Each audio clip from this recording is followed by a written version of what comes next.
কোথায়? আমরা একটা কোড লিখে কোথায় একটা কোথায় রাখি? হার্ড ডিস্কে রাখি না? হার্ড ডিস্কের কোনো একটা জায়গাতে তো আমরা সেভ করে রাখি নাকি? আচ্ছা, তো যখন আমি ওই মানে আমি যে কোনো একটা হার্ডওয়্যার ইউজ করতে চাবো তখনই আমার ওই কার্নেল মোডের হেল্প নিতে হবে। কারণ তুমি কি এখন হার্ড ডিস্কটা অ্যাক্সেস করতে চাচ্ছ, তো ডাইরেক্টলি তো আমি হার্ড ডিস্কে অ্যাক্সেস করতে পারবো না। তুমি এমন একটা অ্যাপ্লিকেশন অন করেছো যেখানে তোমার একটা ভ্যালু রিড করে আপডেট করতে হবে, মানে রাইট করতে হবে, কিন্তু তোমার এই যে কোডটা এটা লেখা আছে কোথায়? এটা লেখা আছে হার্ড ডিস্কে। তাহলে কি তোমাকে হার্ড ডিস্কটা অ্যাক্সেস করতে হবে। তো কিন্তু হার্ড ডিস্কটা আমি অ্যাক্সেস করতে হলেই আমার একটা সিস্টেম কলের প্রয়োজন হবে। তো তখন আমি একটা ট্যাপ ইনস্ট্রাকশন লিখবো। তো ট্যাপ ইনস্ট্রাকশনের মাধ্যমে আমার যেই মোড যে ছিলাম, আমি ইউজার মোডে ছিলাম, ইউজার মোড থেকে আমি কার্নেল মোডে প্রবেশ করব। তারপর ওইখানে যেই কোড লেখা থাকবে তখন আমি তখন হার্ড ডিস্কটাকে অ্যাক্সেস করতে পারবো। মানে আমরা যখন একটা কোনো ফাইল এক্সিকিউট করতে চাবো, মানে রিড করতে চাবো, তখন সিস্টেম কল করতে হবে। সিস্টেম কল করা মানে হচ্ছে কার্নেলকে অ্যাক্সেস করার একটা উপায়। মানে সিস্টেম কল ছাড়া তুমি কার্নেলকে অ্যাক্সেস করতে পারবে না। এখন তাইলে বাই ডিফল্ট যেহেতু আমি একটা ভ্যালু রিড করতে চাচ্ছি, তাহলে কোন ধরনের সিস্টেম কল হবে বলতে পারবা? রিড মানে কি? আমি একটা ভ্যালু রিড করতে যাচ্ছি। Read itself is a system call. তার মানে রিড মানে হচ্ছে কোনো পার্টিকুলার ফাইল থেকে ডাটা রিড করতে হবে। তো যখনই গেট সিস্টেম কল হবে তখনই রিড কল হবে এবং কার্নেল মোডে চলে যাবে। তো গেট সিস্টেম কল হওয়া মাত্রই, রিড কল করা মাত্রই ট্র্যাপ হয়ে যাবে, মানে সুইচ হবে ইউজার মোড থেকে কার্নেল মোডে। ট্র্যাপের আগে আমি কি বলেছিলাম? ধরো ইউজার মোডে আমার একটা মোড বিট আমি কত ধরেছিলাম? 1, আর কার্নেল মোড ধরেছিলাম 0। এখন যখনই আমি একটা রিড সিস্টেম কলটা কল করলাম, তার মানে কি একটা ট্র্যাপ ইনস্ট্রাকশনের মাধ্যমে আমার আগে মোড বিটটা ছিল যেখানে ইউজার 1, সেটা আমার 0 হয়ে গেল। তার মানে কি আমি ইউজার মোড থেকে কার্নেল মোডে সুইচ করলাম। এখন কার্নেল মোডে হার্ড ডিস্ক থেকে ফাইলটা অ্যাক্সেস করে আমাকে রিড করতে হবে, রাইট করতে হবে। কাজ শেষ যখন আমার শেষ হয়ে যাবে তখন আমি আবার আরেকটা ট্র্যাপ ইনস্ট্রাকশন দিব। তখন আমি আবার ওই ট্র্যাপ ইনস্ট্রাকশনের মাধ্যমে কার্নেল মোড থেকে ইউজার মোডে আমি ব্যাক করব। তাহলে আমার মোড আবার কি হবে? কার্নেল মোডে 0 ছিল, এখন আবার আমার মোড 1 হয়ে যাবে। তার মানে দুইটা ভিন্ন মোডে আমি চলে আসলাম। যখন আমি কার্নেল মোডে কাজ করব তখন কিন্তু আমি ইউজার মোডে থাকবো না, হয়তো অন্য অ্যাপ্লিকেশন রান করবো, বাট ওই পার্টিকুলার একটা অ্যাপ্লিকেশনের জন্য একই সাথে ইউজার মোড একই সাথে কার্নেল মোডে থাকবে না। ইউজার মোডে যখন থাকবে এবং ওখান থেকে যখন কোনো কিছু অ্যাক্সেস করার দরকার হবে তখন কার্নেল মোডে আসবে। তো যখন কার্নেল মোডে আসবে তখন তো সেই ইউজার মোডে নাই। তো এই জিনিসটা বুঝতে হবে আমাদের ক্ষেত্রে। আমাদের সিমালটেনিয়াসলি অনেকগুলো অ্যাপ্লিকেশন চলে বলে আমরা বুঝি। এখন ধরো বিষয়টা যদি তুমি একটা ব্যাংকের উদাহরণ দাও, হ্যাঁ, একটা ব্যাংকে যখন আমরা টাকা তুলতে, ধরো যে কোনো একটা চেক বই ইস্যু করতে গেলাম বা তুমি টাকাই তুলতে গেলে, তুমি গ্লাসের কোন পারে? তুমি কি ভিতরে যাও? তুমি তো ভিতরে যাও না, তুমি গ্লাসের এই পারে থাকো, একটা চেকের পাতা জমা দাও, সে ওই পার থেকে টাকা পয়সা গুনে তারপর আবার তোমাকে টাকাটা ব্যাক করো। এক্স্যাক্টলি তাই হয়। ইউজার মোডে আমি চেক লিখছি, আমি এখন মোড 1-এ আছি, চেক টেক লিখে আমি গ্লাস ওই পারে যে ম্যানেজার বসা আছেন বা ক্যাশিয়ার তাকে দিলাম। তো তাকে দিলাম মানে কি আমার মোডটা শিফট হয়ে গেল। আমি মোড 1-এ ছিলাম, আমি মোড 0-তে চলে গেলাম, গ্লাসের ওই পারেই চলে গেলাম, আমি এখন কার্নেল মোডে চলে গেলাম। এখন আমার লাগবে কি টাকা, মানে অ্যাক্সেস করতে হবে। তো ওই জায়গায় টাকাটা কে করবে? ওই কার্নেল মোড টাকা পয়সার হিসাব করে চেকের অ্যামাউন্ট দেখবে, মিলাবে, তারপর টাকা পয়সাটা সে গুনে টুনে তোমার হাতে দিবে, তাই তো?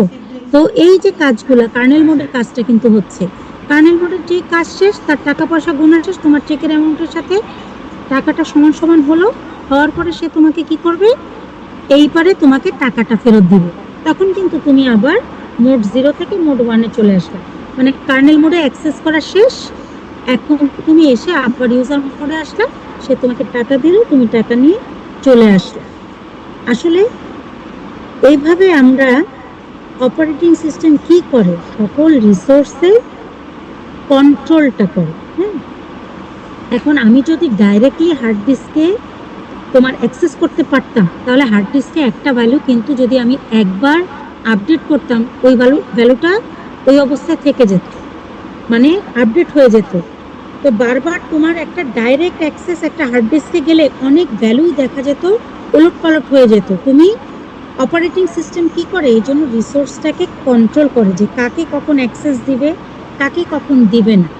মনে করো আমরা যখন ওই যে ইয়েতে ওই তোমরা পুশ পপ করেছো না, যখন একটা স্ট্যাকে আমরা ভ্যালু ঢুকাই, এক সময় ভ্যালুটা একরকম থাকে, তুমি ঢুকাচ্ছ পুশ করছো আবার পপ করছো, কতখানি পপ করলাম এই হিসাবটা তো তোমাকে রাখতে হয়, তাই না?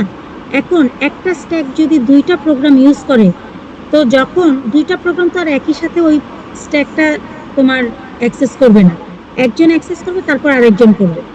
এখন ধরো দুইটা প্রোগ্রামেরই ভ্যালু প্রয়োজন হচ্ছে তোমার 1 বা 2 বা ধরো 5। এখন একটা প্রোগ্রাম আসলো, তো সে এসে একটা ভ্যালু পপ করে ফেললো, তাইলে তো আর তোমার ভ্যালুটা 5 থাকলো না, 4 এ চলে আসলো। তো এই জিনিসগুলো না যেন না হয়, আর একটা প্রসেসর যখন 5 লাগবে সে যেন স্ট্যাক থেকে এসে ভ্যালুটা 5ই পায়, এই জিনিসগুলো তখন নিয়ন্ত্রণ করে হচ্ছে অপারেটিং সিস্টেম। এবং এই অপারেটিং সিস্টেম এটা নিয়ন্ত্রণ করে বলেই তোমার হার্ডওয়্যারকে সে ডাইরেক্ট অ্যাক্সেস করতে দেয় না। এই জন্য সে এই মাঝখানে একটা অপারেটিং সিস্টেম থাকে যে কিনা এগুলো কন্ট্রোল করে। তো system call is also an way of operating system, যে কিনা তার মাধ্যমে তার ইনপুট ডিভাইসগুলা বা যে কোনো একটা হার্ডওয়্যার সে অ্যাক্সেস করে।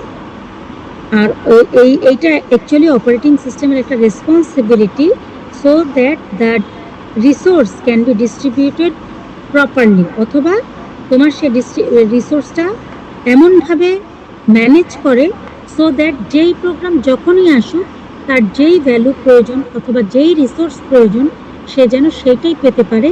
এইটা অপারেটিং সিস্টেম সেন্ট্রালি কন্ট্রোল করে এই জিনিসটা এনশিওর করে।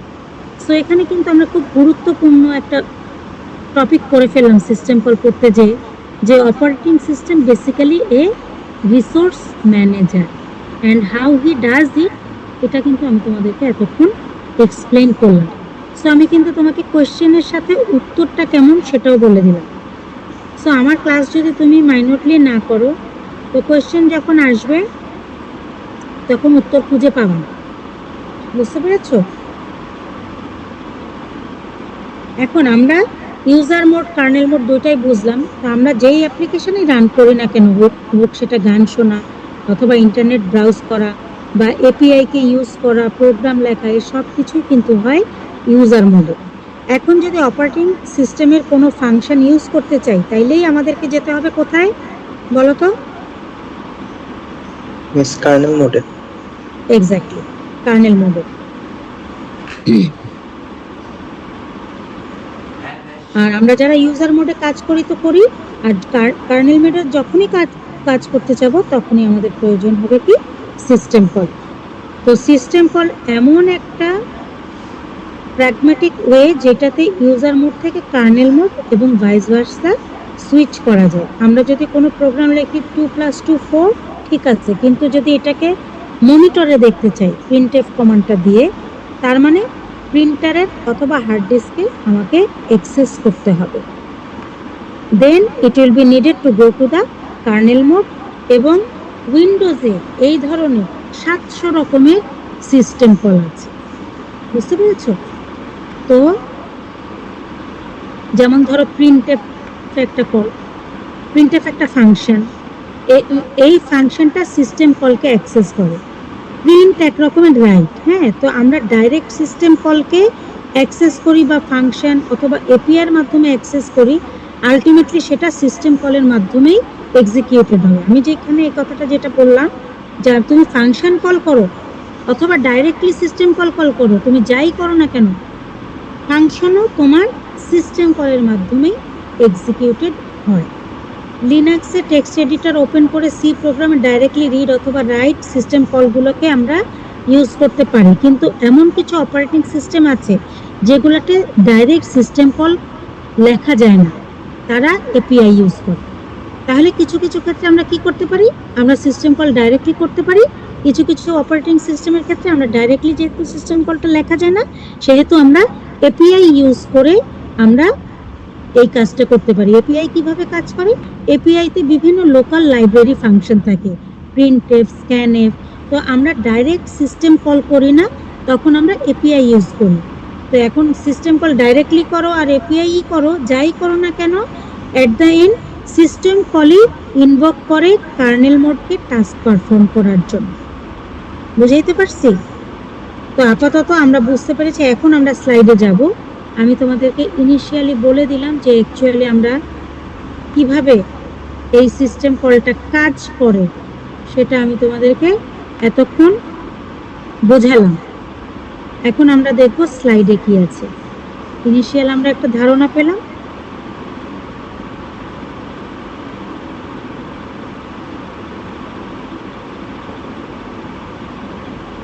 কি ব্যাপার?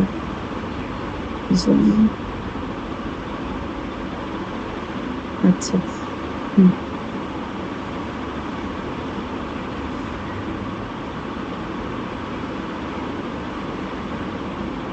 দেখো তো স্ক্রিনটা শেয়ার হয়েছে কিনা। Yes, miss. Yes, ma'am. আচ্ছা, তাহলে আমি এতক্ষণ যা বলেছি এটা মিলাও, দেখো কি লেখা আছে। সিস্টেম প্রোটোকল কি? The interface between operating system and user program is defined by the set of system call that the operating system covers. এটা আমরা কি বলেছি? এটা একটা প্রোগ্রামিং ইন্টারফেস যেটা অপারেটিং সিস্টেমকে বিভিন্ন সার্ভিস প্রোভাইড করতে সাহায্য করে। নর্মালি এটা সি লেভেল ল্যাঙ্গুয়েজে লিখতে হয়, সি অথবা সি প্লাস প্লাসে, এবং মোস্টলি এটা এপিআই এর দ্বারা অ্যাক্সেসড হয়। তো আমাদের তিনটা কমন এপিআই আছে। এপিআই মানে হচ্ছে অ্যাপ্লিকেশন প্রোগ্রামিং ইন্টারফেস। এই তিনটা কমন এপিআই কি কি? Win32 উইন্ডোজের জন্য, আর তোমার ইউনিক্স, লিনাক্স, ম্যাক ওএস এগুলোর জন্য হচ্ছে POSIX এপিআই বা POSIX বেস সিস্টেম, আর জেভিএম এর জন্য, হ্যাঁ, এটার জন্য হচ্ছে Java API, Java virtual machine. এই তিন ধরনের এপিআই যাদের কিনা লোকাল লাইব্রেরি থাকে, ওইখানে আমাদের যে বিভিন্ন ফাংশন থাকে, প্রিন্ট এফ, স্ক্যান এফ, এইগুলা থাকে, এই এপিআই গুলোর লোকাল ফাংশনগুলো এখানে লেখা থাকে। আচ্ছা দেখো, এখন আমি তোমাদেরকে কি বলেছিলাম? সিস্টেম কল হচ্ছে যতবার আমি কোনো হার্ড ডিস্ক বা কাউকে মানে যে কোনো রিসোর্স অ্যাক্সেস করতে যাব, আমার সিস্টেম কল লাগবে। এখানে কি বলছে?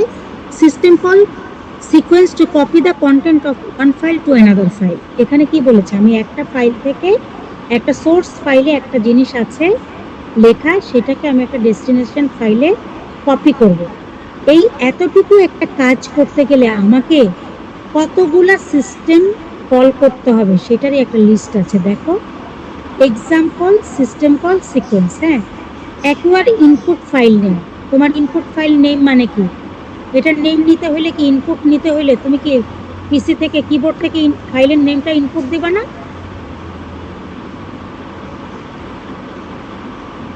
তুমি যেটা থেকে, তুমি মনে করো একটা ফাইলে তোমার কিছু ইনফরমেশন আছে যেটা তুমি আরেকটা ফাইলে কপি করতে চাও। এখন যখন ধরো তুমি কমান্ড প্রম্পট চিন্তা করো, হ্যাঁ, তুমি GUI সিস্টেম চিন্তা করো, এখন তুমি যেই ফাইলটা থেকে তুমি নিতে চাচ্ছ ইনফরমেশনটা, সেই ফাইলটার নামটা তোমাকে আগে লিখতে হবে না এখানে প্রম্পটে? Yes, miss. আচ্ছা, তার মানে কি অ্যাকোয়ার ইনপুট ফাইল নেম। তাহলে এই যে আমি লিখলাম, তাহলে কি তখন আমাকে কিবোর্ড অ্যাক্সেস করতে হচ্ছে না? কিবোর্ডে লিখতে হচ্ছে না? ইনপুট দিতে হচ্ছে না? Yes, miss. তাহলে এখানে একটা সিস্টেম কল লাগবে। আবার রাইট প্রম্পট টু স্ক্রিন। এখন ওই যে প্রম্পট হচ্ছে, তুমি যে এখান থেকে ইনপুট দিচ্ছ, মনিটরে তুমি প্রম্পটটা দেখতে পাচ্ছ না? প্রম্পটটা দেখতে পাচ্ছ, তার মানে কি মনিটরটা অ্যাক্সেস করতে হচ্ছে। তাহলে এখানে একটা সিস্টেম এই প্রম্পটটা দেখানোর জন্য। তারপর তুমি যে ইনপুটটা দিলা, এই যে লিখলা, এটা প্রসেস হলো, এই যে হয়ে যাবে, যে এই যে ইনপুটটা অ্যাকসেপ্ট করলো, এখানে লাগবে অ্যাকোয়ার আউটপুট ফাইল নেম। এখন তুমি কোথায় কপি করবা সেই ফাইলটার নাম লাগবে, তাহলে সেটাও তোমাকে আবার একটা ইনপুট দিতে হবে। সেই ইনপুটটা দেওয়ার জন্য তোমার মনিটরে একটা প্রম্পট করা লাগবে, ওইখানে তুমি ডেস্টিনেশন ফাইলের নামটা লিখবা। তো এই তাহলে দেখো, এই জায়গায় প্রতিটা লাইন অ্যাকচুয়ালি একটা করে সিস্টেম কল হবে প্রত্যেকটা লাইনের জন্য। কারণ আমি দেখতে পাচ্ছি কিবোর্ড থেকে ইনপুট নিতে হলে আমার কিবোর্ড অ্যাক্সেস করতে হচ্ছে। So keyboard is a hardware. হার্ডওয়্যারে যখনই আমি অ্যাক্সেস করব, আমাকে কার্নেল মোডে যেতে হবে। কার্নেল মোডে যেতে হলে আমাকে কি করতে হবে? সিস্টেম কল করতে হবে। Is that clear? আমি যদি বলি যে একটা সিম্পল ফাইল কপি এক জায়গা থেকে আরেকটা জায়গায় কপি করতে হইলে কয়টা তোমার টোটাল সিস্টেম কল করতে হবে বা ধারাবাহিকতাটা কি, সেটা তাহলে কি হবে? সেটার আনসার কোথায় আছে? তোমাদের সামনে যে স্ক্রিনটা এখানে আছে, এইটা হচ্ছে সিকোয়েন্স। যে তুমি যদি একটা সোর্স ফাইল থেকে একটা ডেস্টিনেশন ফাইলে তুমি যদি কোনো কিছু কপি করো, তাহলে তোমাকে কতবার সিস্টেম কল করতে হবে ধারাবাহিকভাবে, সেটাই এখানে লেখা আছে। দেখো, বুঝতে পেরেছো? Yes, ma'am. Yes, sir. আমি এই পর্যন্ত যা পড়িয়েছি কোনো সমস্যা বুঝতে?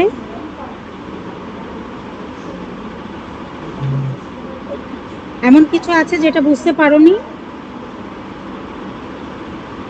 Sir, understood, sir.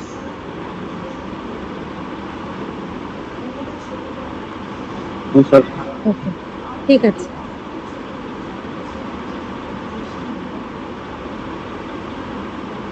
ওকে, বুঝতে পারছি। আচ্ছা,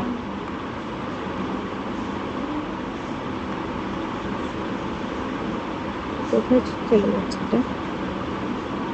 আচ্ছা, আমরা এখানে ছিলাম না?